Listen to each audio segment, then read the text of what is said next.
But when I was about 9, I was brought up on my uncle's farm in Herefordshire, and I remember walking through an orchard once and with my uncle, and this kind of flash of fire came out of the grass my mind has kind of made it now. And it was this fox which we just walked too closely to in long grass, and it had finally gone, they're getting too close, and up it had come like a rocket, and it was like a blaze of fire. And that image has always stayed with me. Name's Trevor Williams. I wanted to be a rock and roll star, end of story.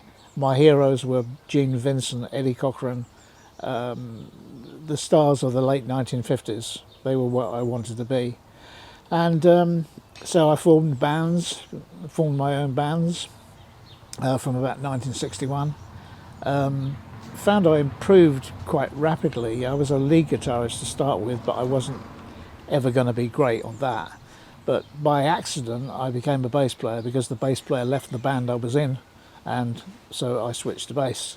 And I found that was what I really was good at. And as a result of that, I eventually got involved with a Charisma record label, which was where people like Genesis and Lindisfarne and a few other of the more the nice, which became Emerson, Lake and Palmer, people like that, were all on it. We were all on it together. None of us were big. We were all little bands, whatever. We were probably one of the more senior ones because people like Genesis and Lindisfarne were our supporting bands rather than us being theirs. And I think we were regarded as being more likely to succeed, but we weren't serious enough. How do you mean by that? We brought too much humour into it. We didn't take ourselves seriously enough. Mm-hmm. We were serious musicians, but we wanted to play around with it.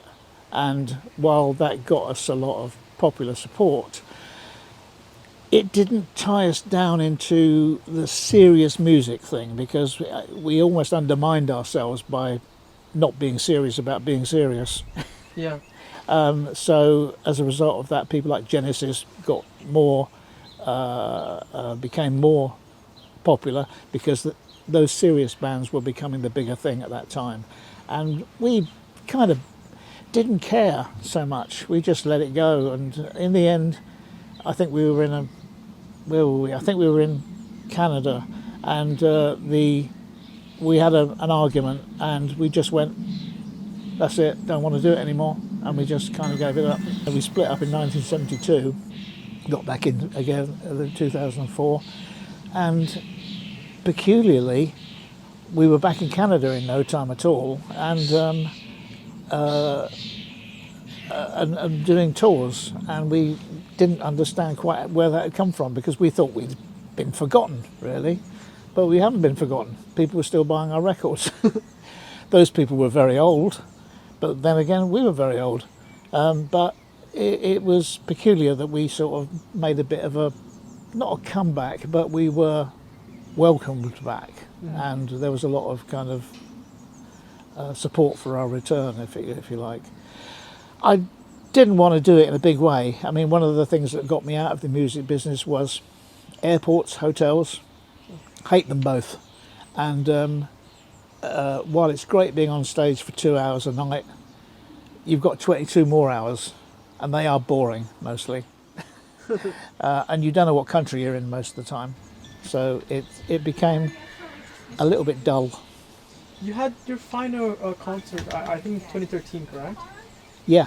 How was the feeling of knowing you're playing on stage for the last time? How was that last gig? It was powerful.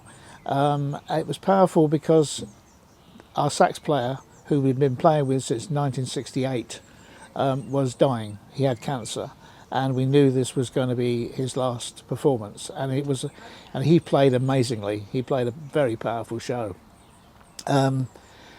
We could have gone on because we were offered people from other groups like Roxy Music, Van der Graaf Generator, a few others the sax players were interested in replacing him.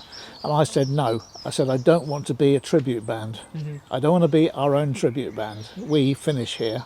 What is this one for? Not sure, to be quite honest. I'd always been interested in animal welfare, and I'd done a little bit of volunteer work with the RSPCA and one or two other organisations.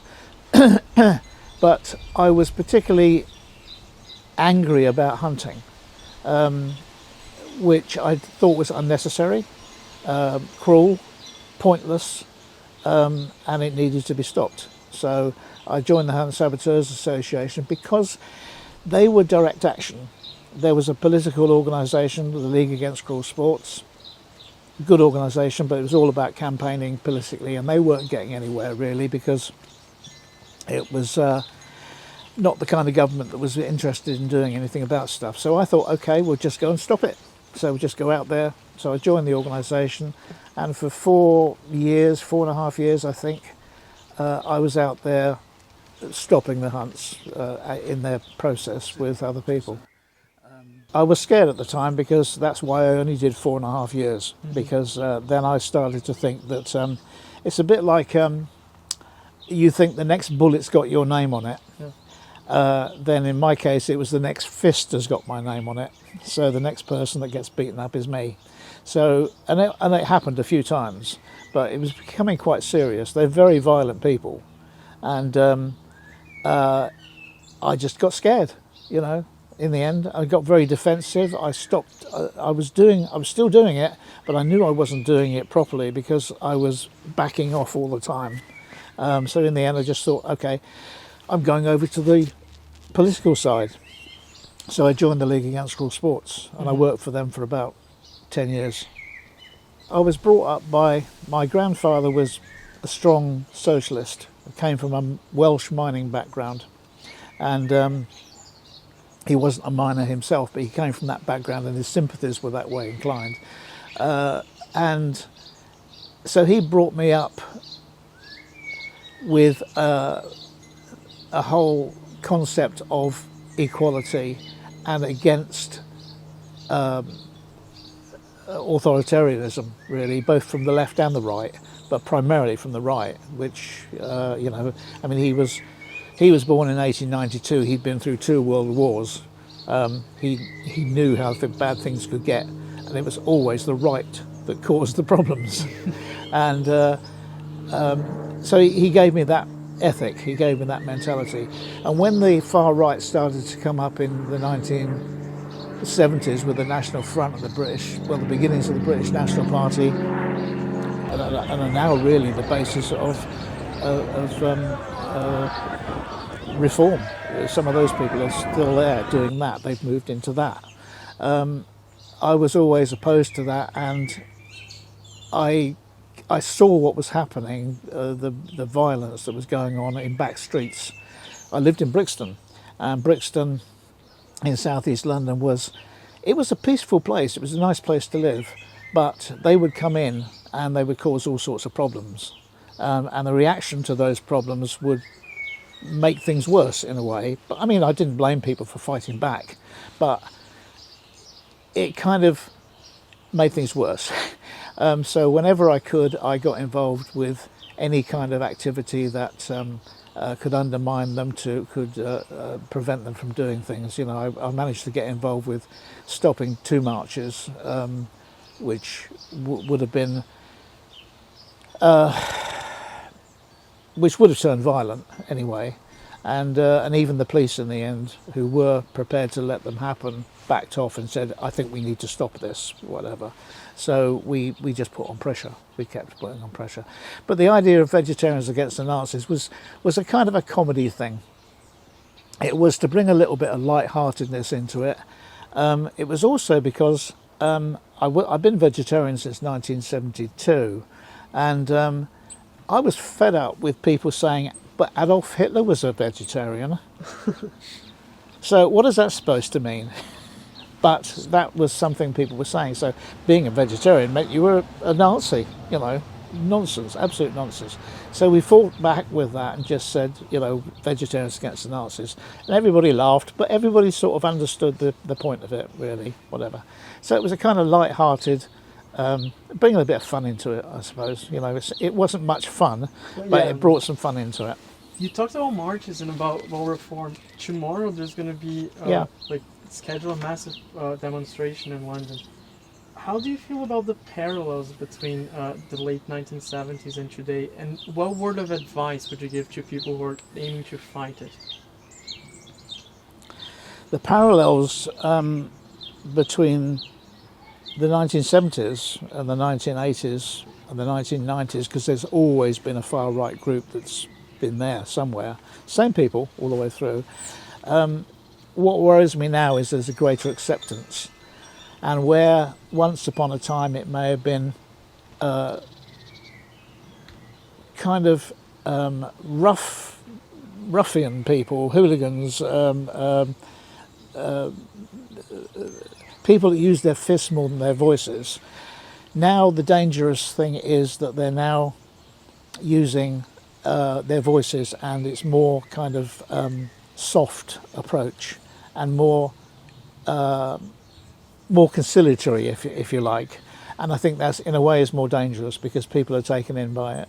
You can oppose something that's violent, physically violent, but when it's kind of put to you in a very rational way, the way reform, I'm not saying everybody in reform or everybody that supports reform is that way inclined, because there are all sorts of other reasons why they may join that organisation. But at the heart of it, they're the same kind of people, but they've understood that if you put a suit and a tie on, you can persuade people because people will respect you more. The Vox Project started many years before it actually happened. I think 13 years before it actually happened. It was in the 1970s, 1978, I think. And we found out that while we were opposing hunting, which is very easy to see because you've got people in red coats, you've got 30 dogs, you've got lots of people on horses, you can't miss it. You can't not see that. So that was upsetting people because they were seeing it. But more foxes were being killed by councils who, and all you had was a couple of guys turning up in a van with some dogs, going down a garden, coming back out with a sack and going in an unmarked van. So it wasn't in your face. You didn't know it was happening. It was going on quietly, but they were killing more foxes than all the hunts in the country put together. So when we found that out, that became my concern, and I thought this has got to be stopped. But we're not going to do it in a campaigning way. What I did instead was, what happened was, one council in South London had a lot of bad publicity in the local newspaper because they were found out to be using a couple of guys for killing foxes, and they'd killed something like 80 in a year, something like that, which wasn't a significant number. Well, it was significant for those 80 foxes, but it wasn't significant for anybody else particularly.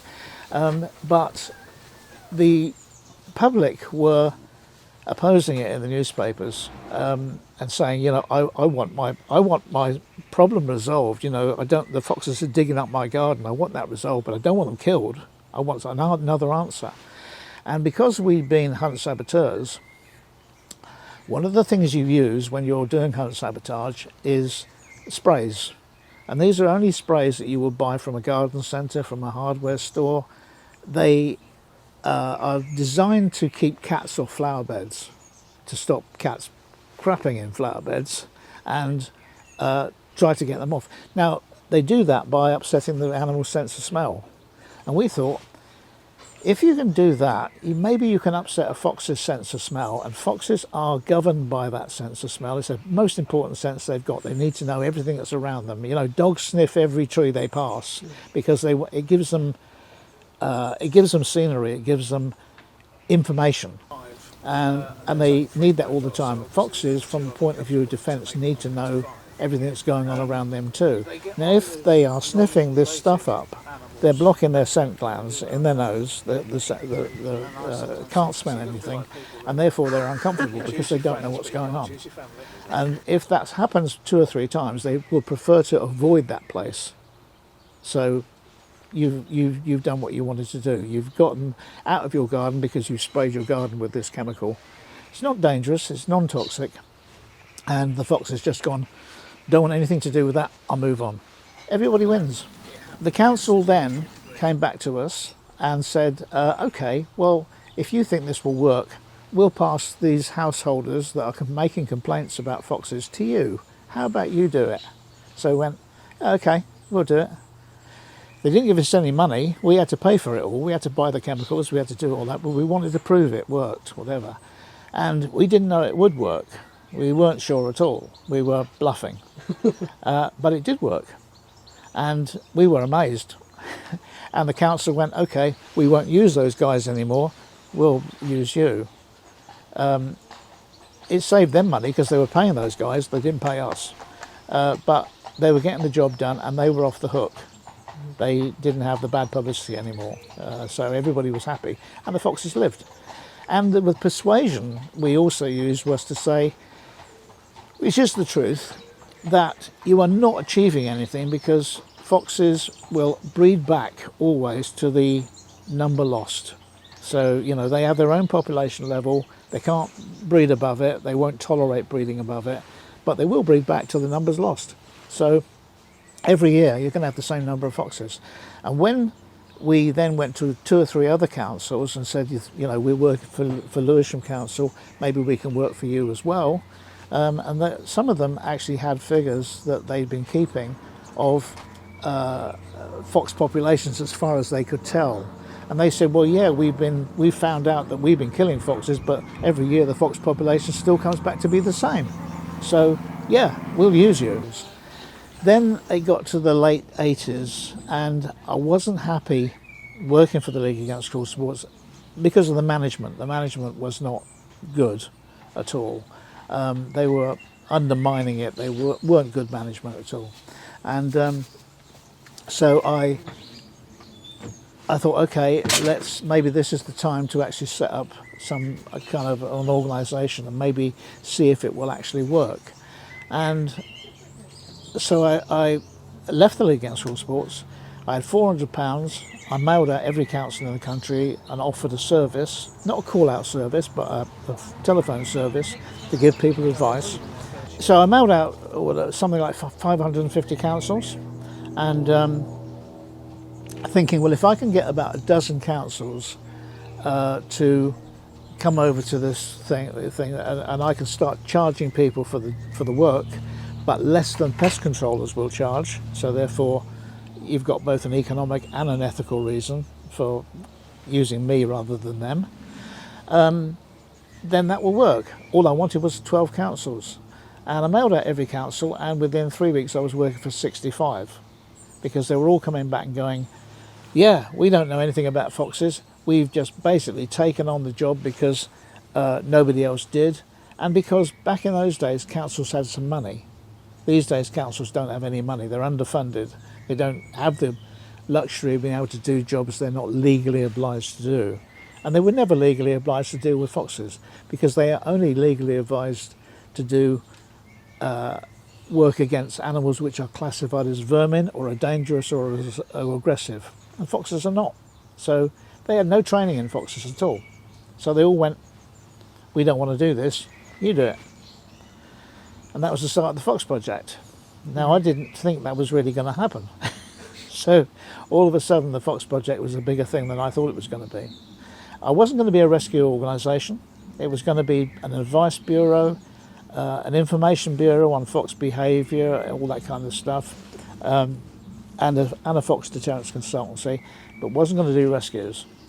But when you advertise yourself, which you have to do eventually, people were coming to us and saying, I've got an injured cub in the garden, can you deal with it? And I'm going, well, no, we're not a rescue organisation, but all right, I'll come and pick it up, whatever, and I'll pass it to a wildlife hospital. I'd done some voluntary work with the wildlife hospital, so I knew a little bit about getting something in and stabilising it and then moving it on.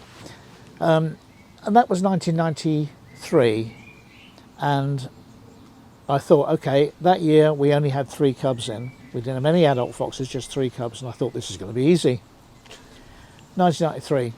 1999, we got up to 750 foxes coming in a year. So somewhere along the line I made a mistake and became a wildlife rescue organisation. So it became something else again. We're still doing deterrence advice, we're still being an information bureau, but we're not, we're primarily known as a wildlife hospital now. Can't replace the vixen.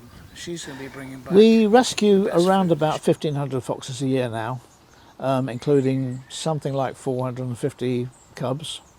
The adults come in for all sorts of reasons. They may be suffering from viruses, infections, bites, dog attacks, car accidents, parasitical problems, viral problems, a whole mix of things.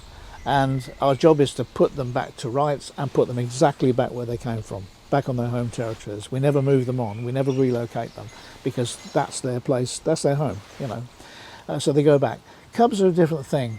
Cubs are coming in the spring, and we have to keep those until the end of summer, and then we move them back to the wild. So by then we'll be probably putting something in the region of 200 to 250 back in groups of 5 in rural areas. Mm-hmm. It's a controlled and complicated and labour-intensive job because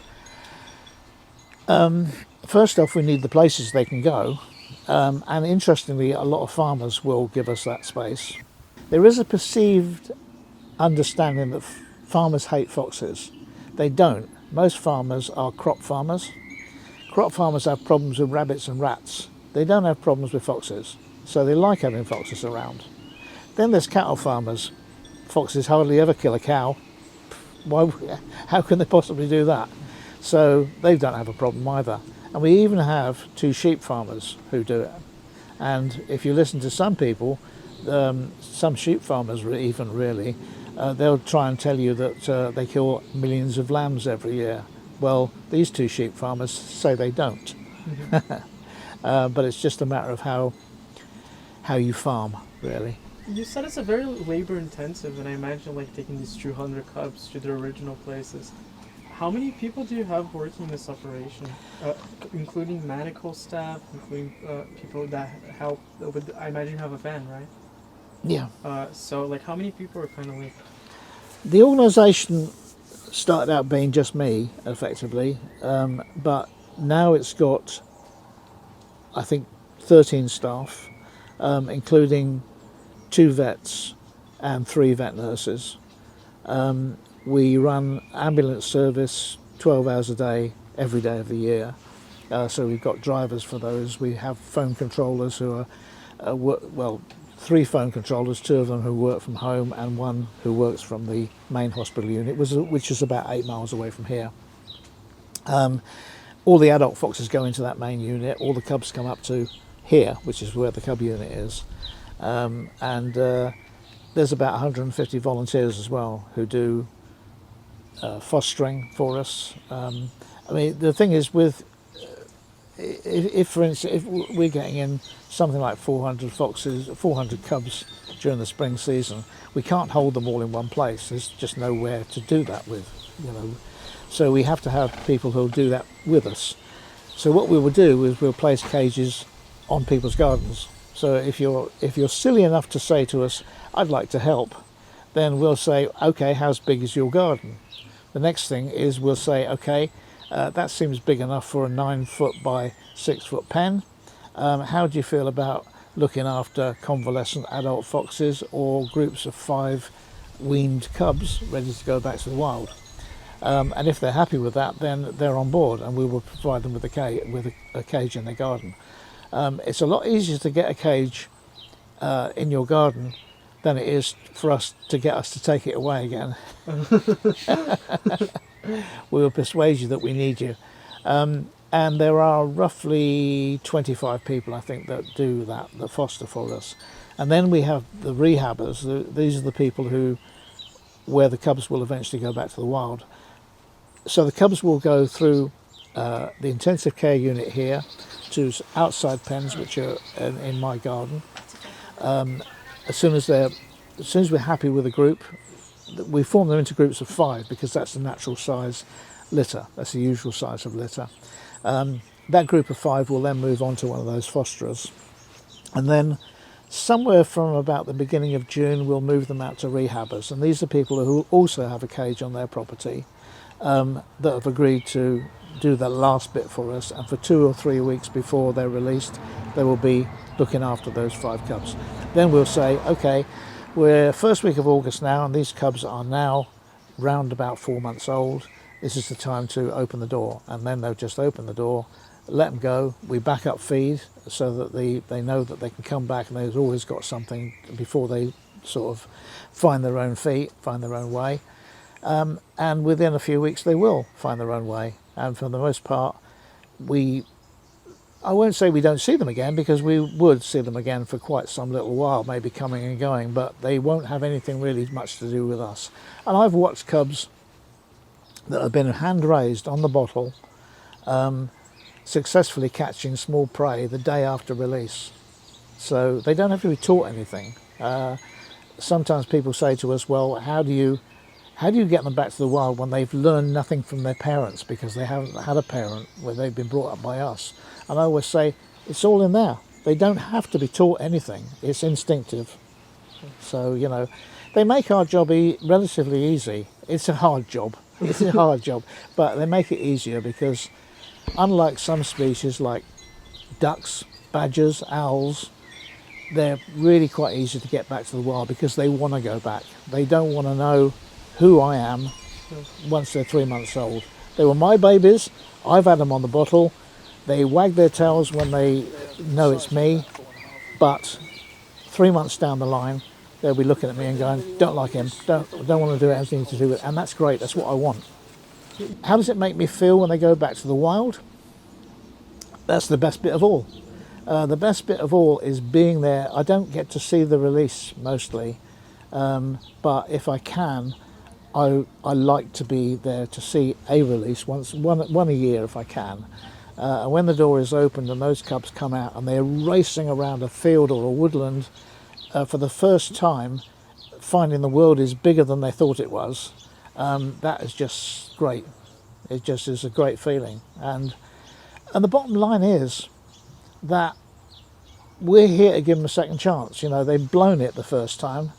Something went wrong and they didn't get that first chance. But giving them that second chance is it's just giving something back, and it's and I think it's giving something back because I think we owe them something.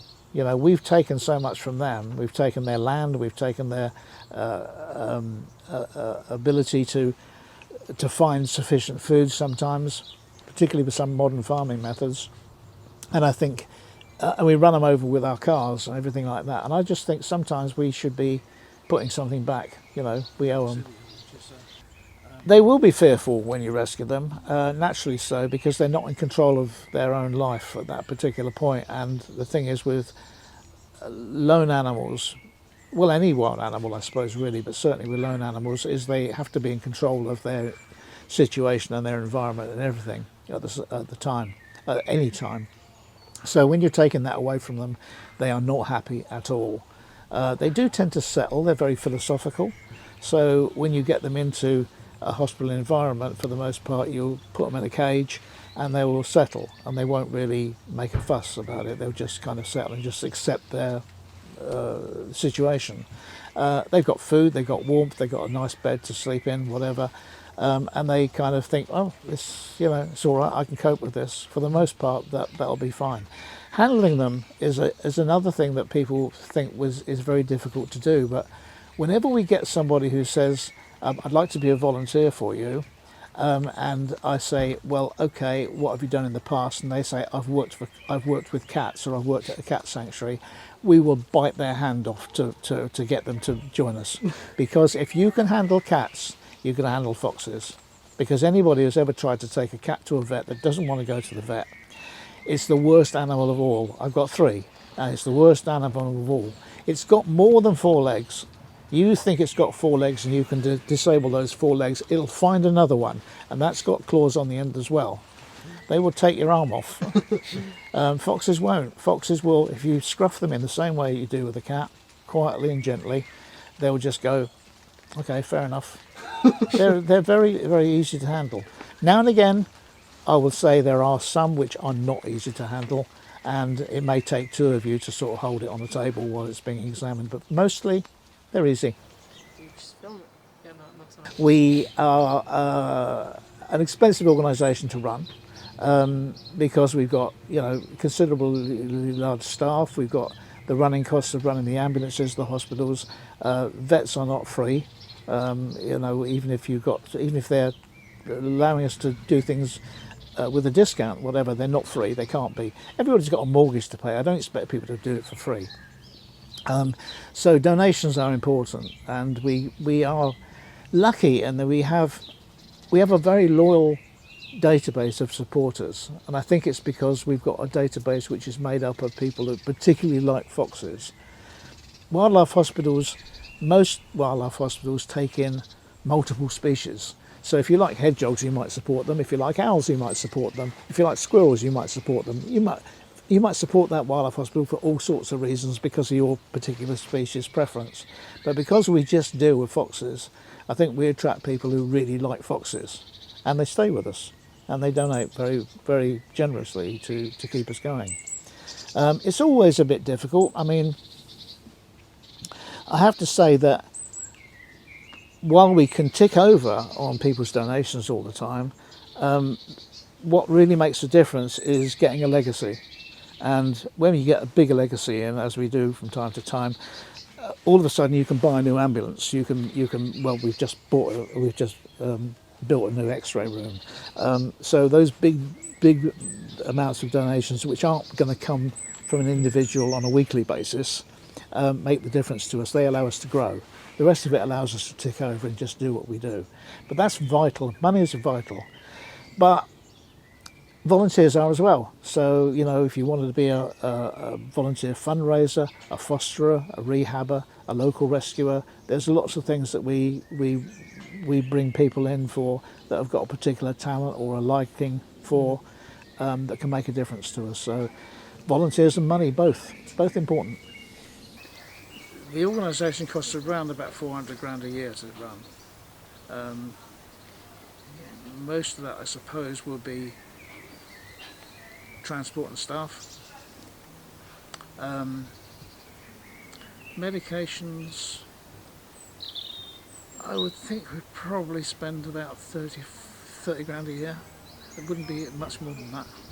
It's relatively small. And food, really, we are spending hardly anything on food because we've got something called an Amazon wish list.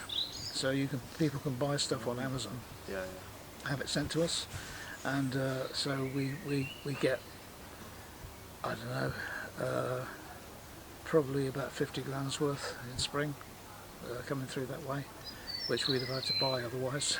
You know, again, it's down to this sort of really generous database we've got. You know, they respond. And where can we find that Amazon wish list? On Amazon. If you ever look, if you pop Okay, so if I look at like the Fox project, it's gonna be the. Yeah. Okay. Yeah. Okay. If you go, I think maybe you might have to go into a menu. No, you wouldn't have to. If you just Google Fox Project wish list, you'd automatically get to it. I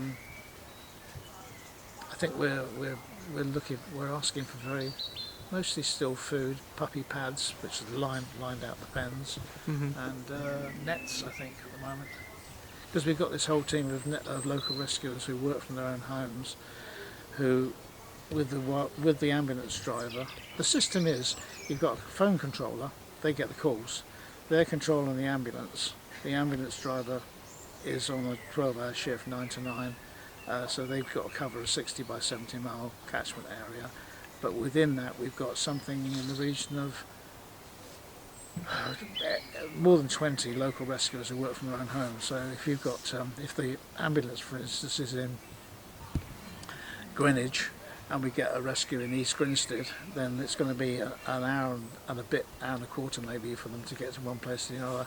So we'll just call Connie over in East Grinstead as the local rescuer that's in that area and just say, can you get out and contain this animal? And then they've got time for the ambulance to get over and join them or meet them part way. Mm-hmm. So those people are vital. It's like you ask, how can people help? Those local rescuers are vital because they contain animals which by the time we got to them they maybe have moved on and we'd have lost the opportunity to contain them.